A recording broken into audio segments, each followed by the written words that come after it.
Я подъезжаю сейчас к самому большому в мире трак-стопу.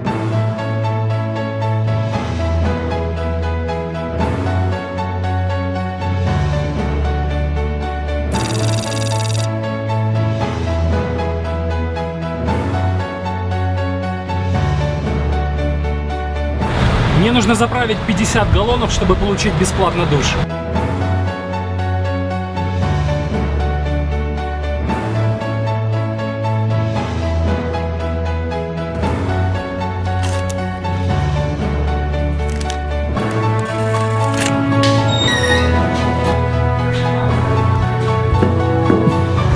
Они не настоящие.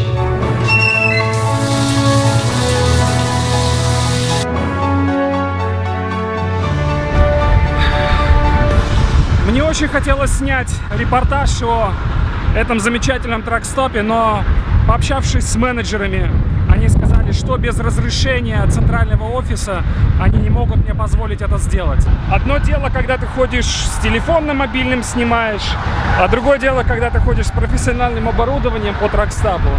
Поэтому нужно обязательно просить разрешения.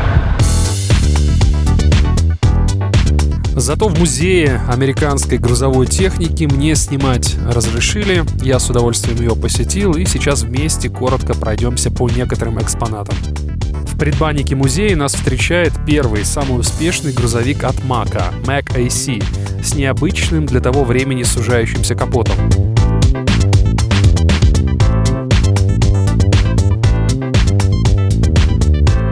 Машина имела цепной привод и славилась своей надежностью и практичностью. Mac AC выполнял самые тяжелые на то время работы в сложных условиях. Именно поэтому американские и британские военные заказывали этот грузовик для нужд армии во время Первой мировой войны. Почти за четверть века было выпущено более 40 тысяч Mac AC. А этот экспонат уникален еще тем, что является самым первым произведенным грузовиком этой серии.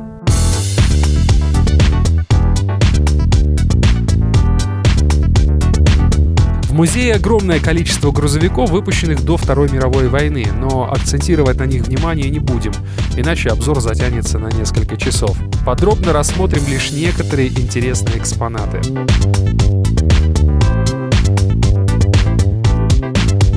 Мне сразу бросился в глаза самый первый трак, который выпустил Peterbilt. Это 260-я модель, которая требует реставрации.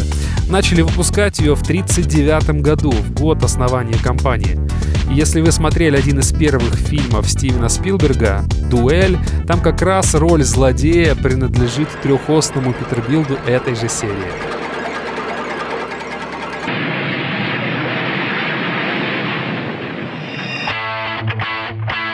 А это послевоенный Kenworth 49-го года с мощным на то время двигателем Cummins, который уже имел нагнетатель. Все детали в этом траке оригинальные. Diamond T 54-го года. Машину называли еще Кадиллаком среди траков. За тот комфорт и новшества, которые определяли дальнейшие стандарты при производстве фур. Марки Diamond давно не существует. В 1958-м ее поглотила компания White, которую впоследствии приобрела Volvo.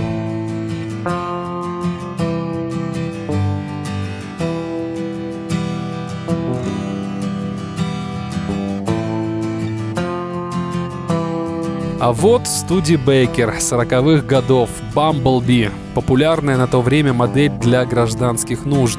Но военный Studebaker US-6 во время войны поставлялся в Советский Союз по ленд-лизу в огромных количествах.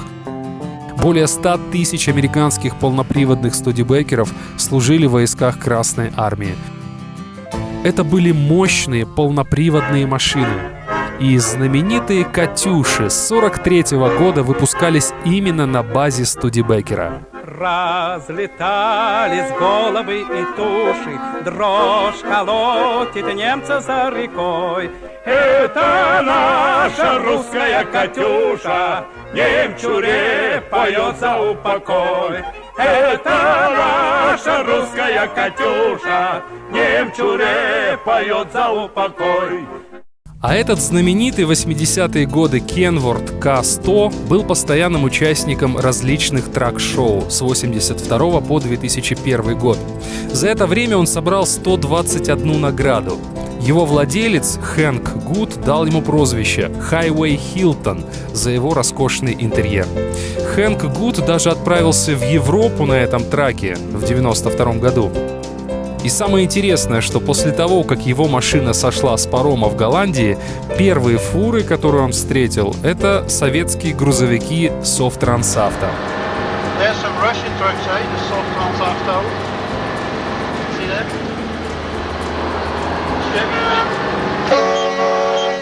Soviet Union? Yeah. No, we're passing Russian trucks. The first trucks in Europe we passed in Russian trucks.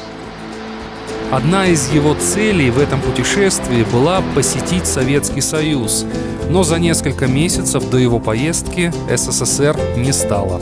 Из-за сложной ситуации в регионе Хэнк так и не попал в Россию на этом Кенворте, доехав лишь до Польши. Колесил этот знаменитый Kenworth по американским дорогам почти четверть века, не меняя хозяина, но годы берут свое, и Highway Hilton оказался на заднем дворе. Вскоре машину купил музей, получил должный уход и теперь во всей красе сияет на этой выставке. А Хэнк Гуд и по сей день продолжает работать дальнобойщиком. Теперь у него Kenworth 900, назвал он его Highway Hilton 2. Каждый раз, когда он проезжает мимо Айова 80, не упускает возможности заглянуть в музей и поздороваться со своим железным другом.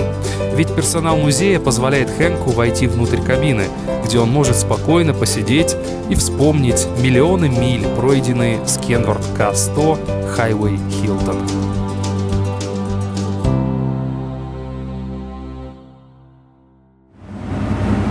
Пришло время масло менять.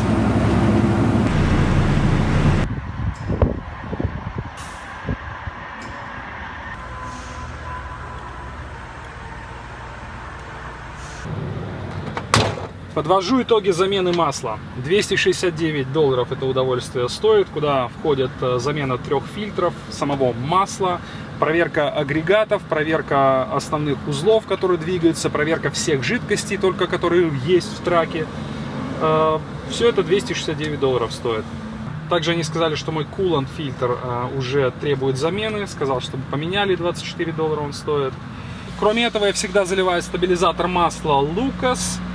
Они мне залили его. И купил также банку Motor Code. Она стоит $100. Вот так она выглядит. Первый раз я ее заливаю. Ребята мои посоветовали. Вот ее цена $99,99. Ну, в общем, $100, одним словом. Так сама баночка выглядит. Говорят, очень хорошая присадка и снижает неплохо трение в моторе. Еще купил такую баночку, в которой есть другая баночка, а сюда заливается мое использованное масло. Его я отправляю по почте, чтобы провели анализ масла. Ну и посмотрим, нет ли ничего плохого в моем отработанном масле, нет ли каких-то лишних примесей. Оборачиваем. Закидываем в баночку.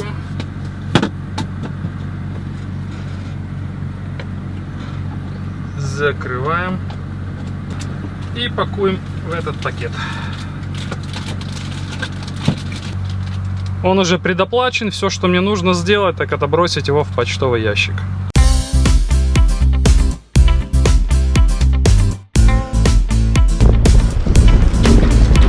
Прощай, использованное масло. Ну, недельки через 1,5-2 мне вышлют результаты.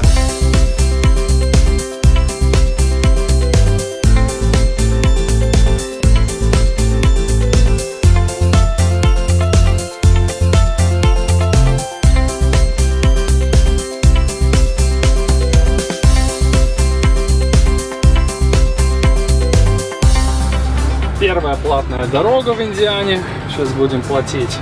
У меня почему-то транспондер не пополнился. Завтра буду разбираться. Так что наличкой буду платить.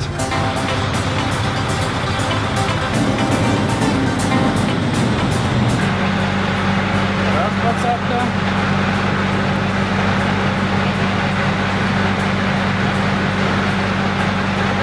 Два, 20-ка. Давай сдачу. Сдачу гони. Вот это.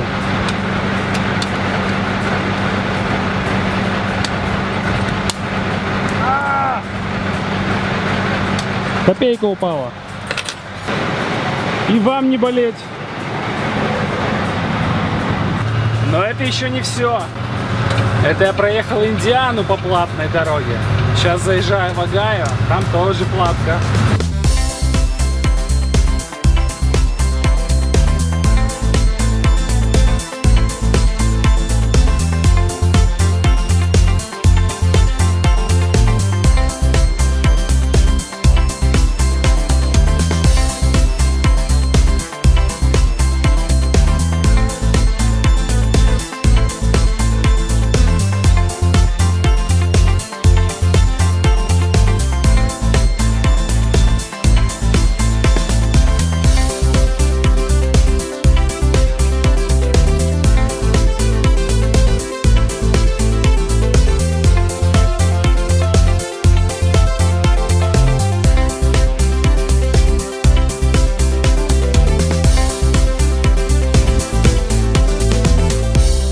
Практически сразу мне дали дверь. Мужичок впереди меня идет. Покажет, куда заезжать. Пойдем? Окей. Вон в ту дверь. Оторву пломбу, открываю дверь и буду заезжать.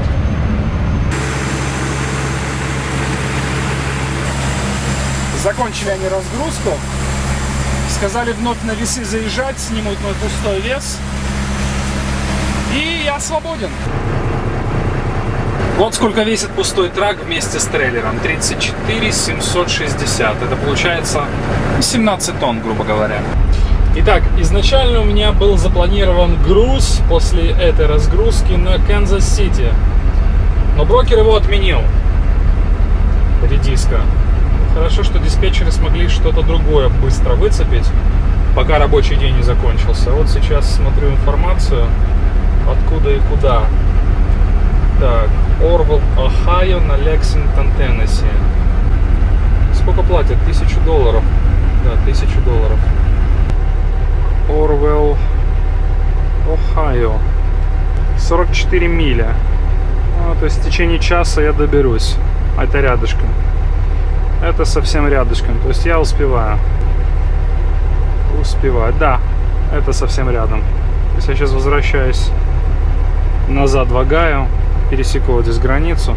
Хотя нет, я когда ехал, я ехал по 80-ке. Вот так вот я ехал, поднялся наверх. Здесь ведет меня по 11-й дороге. 322, потом 11-я. Но это машины так могут уверенно ехать. Я сейчас посмотрю, что мой навигатор для траков покажет. Ну, он точно так же ведет меня, мой навигатор для траков, по точно такому же маршруту. Это будет дорога не по автомагистрали, а обычный хайвей. Через города, с перекрестками, со светофорами.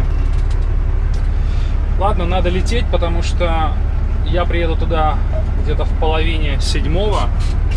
Надо поскорее загрузиться, потому что мне нужно проехать от места загрузки до Лексингтон, Теннесси, что находится недалеко от Мемфиса. Нужно проехать 667 миль.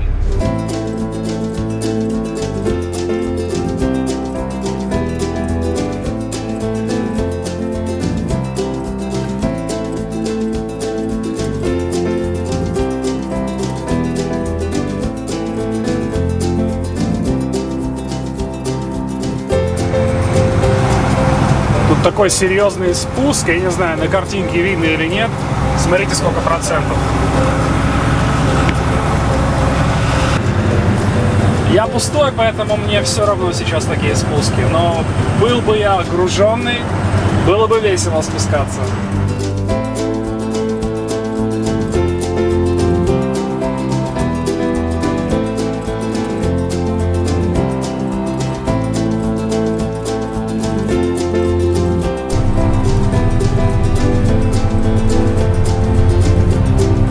Тихоход.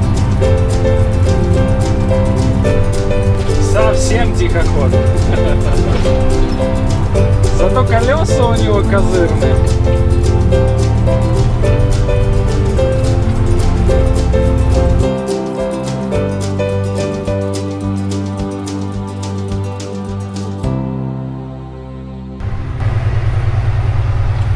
Вот компания, где будут загружаться. Welding Tubes.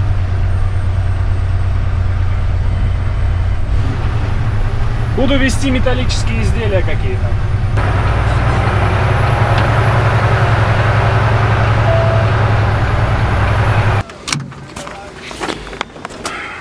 Мне сказали, как только они закончат с тем траком, я могу туда заезжать, и меня начнут грузить.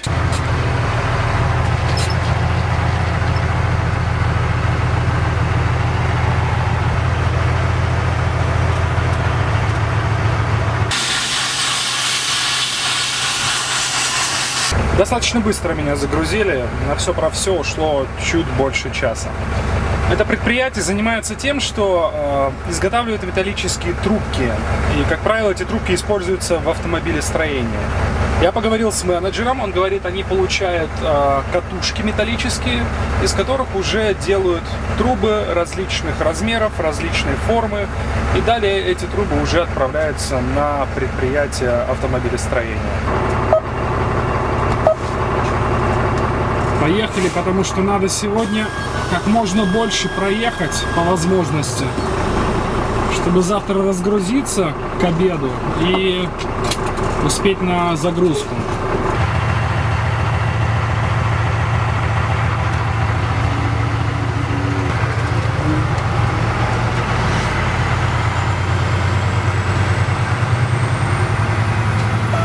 In 700 feet, turn right on East Main Street.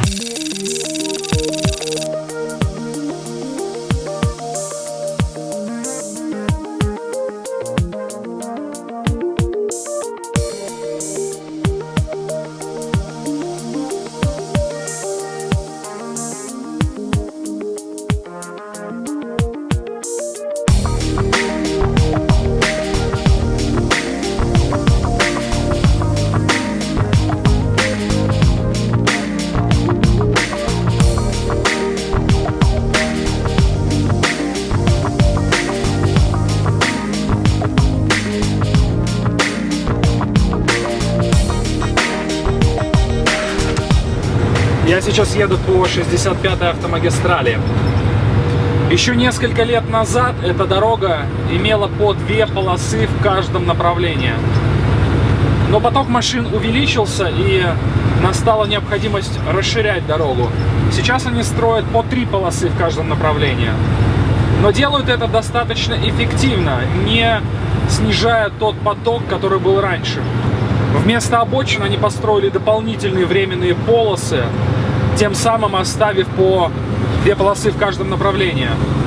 Тракам по правой полосе запрещено ехать, так как она частично не забетонирована, и для того, чтобы асфальт не проваливался, не образовывалась колейка, стоит знак, чтобы траки использовали только левую полосу на этом участке дороги.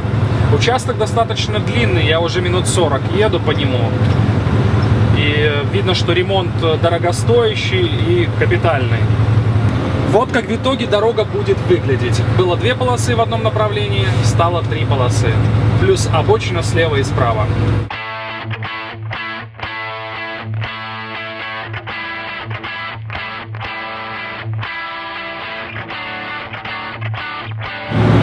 Парень впереди на автовозе из нашей группы Дальнобой Лайф.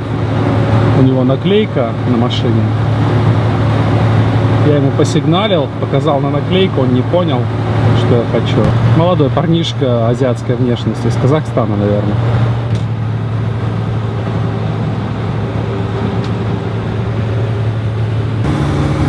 Я ему показал на наклейку рукой, а он подумал, видимо, что у него что-то с грузом, и решил остановиться на обочине проверить.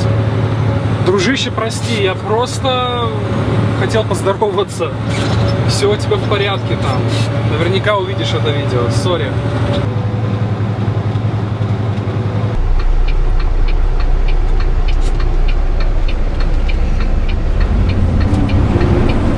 Похоже, заезд здесь.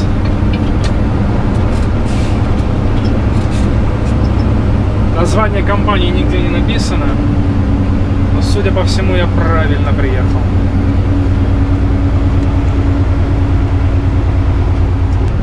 Сказали, чтобы я сразу в дверь заезжал, она свободна, что очень радует.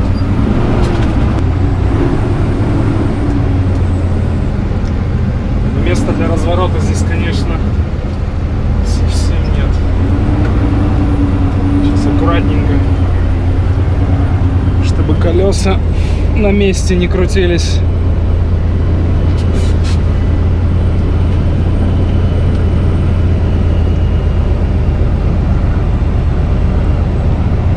Ай-яй-яй. Вот это самое ужасное для трейлера. Ну, нормально крутится.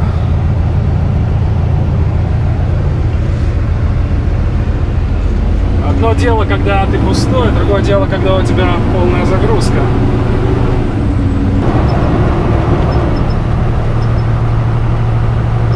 Мне же сюда заезжать надо, получается. Этот заезд не предназначен для толстых дверей рефрижератора, поэтому нужно было несколько заходов делать, чтобы попасть четко. Видите? В притирочку.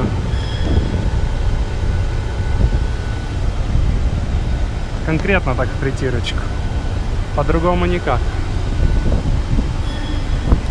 Все, меня разгрузили. Заняло меньше часа. Сейчас 3:36. Так, где-то 50 минут с того момента, как я заехал на компанию. Есть у меня уже следующий груз, тоже сухой. Идет на Денвер, по-моему. Ну, в Колорадо куда-то идет. Сегодня загрузка, поэтому нужно торопиться. Закроем дверь и можно ехать.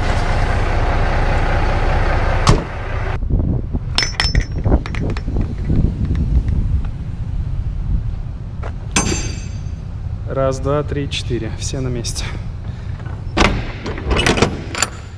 Да, его, конечно, подмести надо бы. Но так как груз сухой, в принципе, это не принципиально. Когда продукты везешь, тогда надо, чтобы трейлер был чистый. Давай. Сейчас получу информацию, потому что еще у меня нету. Только сказали ехать в сторону Little Rock. В принципе, могу выдвигаться. И по пути уже буду смотреть компанию и всю информацию.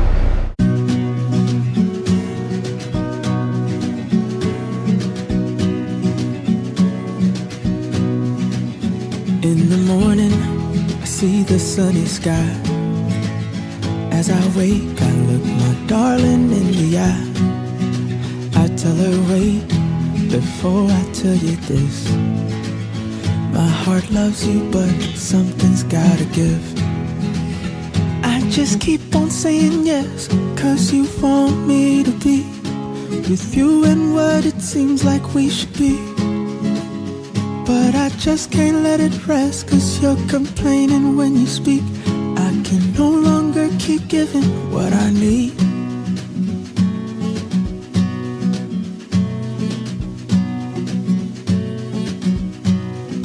I ask my mama what she thinks of you.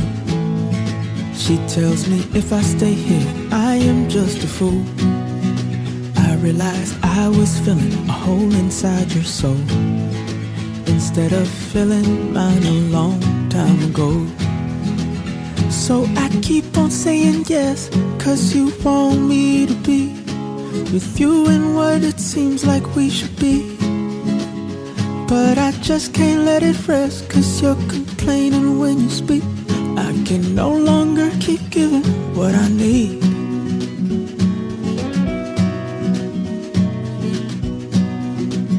Город Штутгарт, штат Арканзас.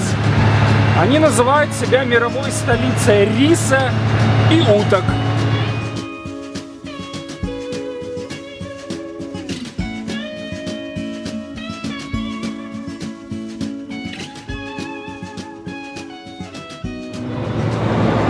Складывается впечатление, что здесь риса хранят, чтобы прокормить весь мир.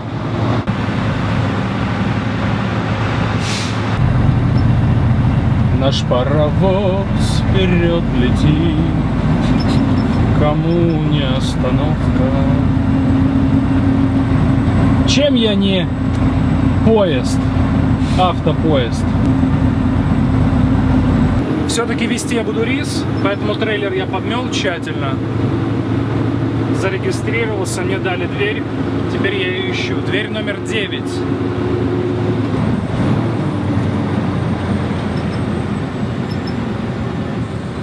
Вот и моя дверь. Номер 9. Все, загрузили меня. 11:30 ночи сейчас. Проеду сегодня максимально сколько смогу. И весь остальной маршрут уже завтра должен буду доехать. Еду в Денвер, Колорадо.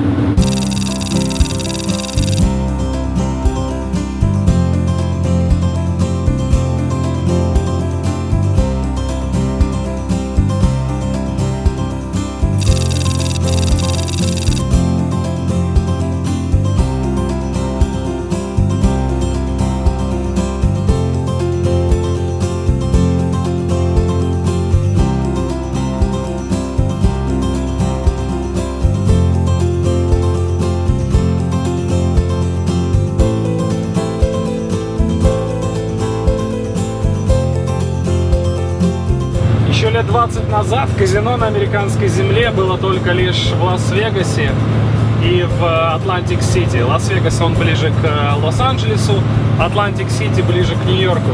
Ну и были на воде некоторые казино, на реках, либо на кораблях. То есть технически они не на земле американской находились. А после того, как индейцы добились права строить казино на своих землях, теперь эти заведения повсюду напичканы. Где только есть индейская земля или какая-то индейская резервация, везде есть казино. Маленькое или большое, но в казино. Жутко.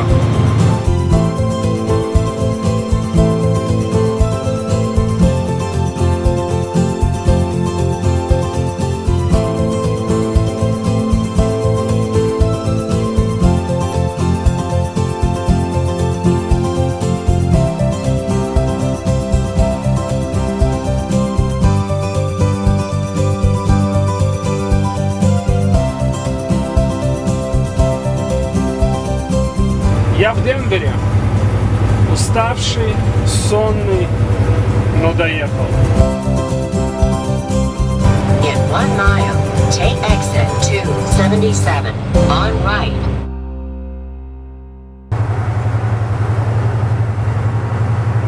Достаточно быстро дали мне дверь. Дверь номер 62. Сказали, сзади находится. Ищем. А вот она, крайняя дверь. Это дверь 62.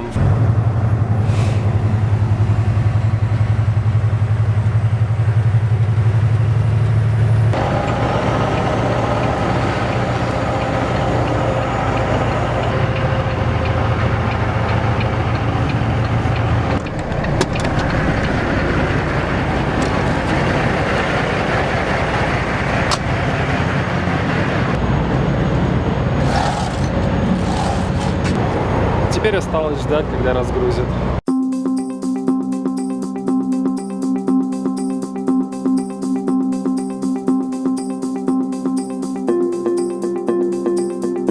Загорелся зеленый свет, я свободен. Меня разгрузили, документы отдали. Получил информацию на груз. Как я предполагал, это будет Монта-Виста, Колорадо на Моберли, Миссури. Моберли, Миссури, я уже там был в этом Walmart. Монта-Виста, это, наверное, в районе центра Колорадо. Картошка, скорее всего, будет в долине, в горах. В 3 часа у меня назначено. А разгрузка послезавтра в 4 утра. Это получается мне ехать 866 миль. Заплатить должны 2100. Сюда включено $50 за разгрузку. Окей. Достаточно аккуратно разгрузили. Обычно куча деревяшек остается, но чистенько сейчас. Едем. Заеду на тракстап. Покушаю, приму душ и на загрузку.